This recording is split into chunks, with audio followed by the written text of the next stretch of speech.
In this video, we will see how not to mix devant and devant. So in fact, it's not the first time that we have this type of video with the same word. In that case, it's devant, and this word can have several functions, several roles.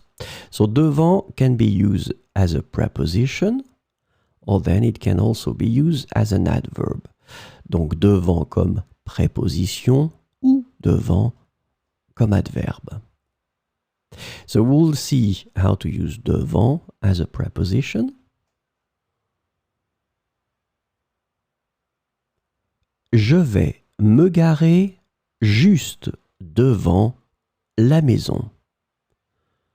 So remember, preposition will introduce something. So something will be connected to it and it will come after.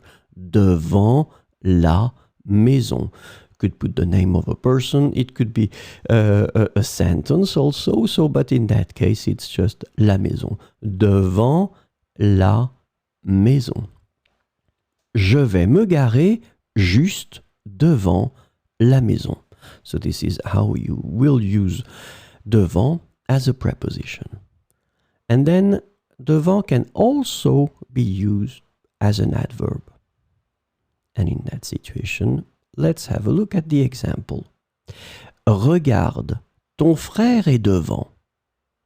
So remember, we saw that previously, devant as an adverb, in fact, the adverb doesn't introduce anything. So basically, you can have things that will be after, not in that case, but still it would be possible, but it would not be introduced by devant. That's the thing. Devant will be like that as an adverb, and it's only connected to the verb.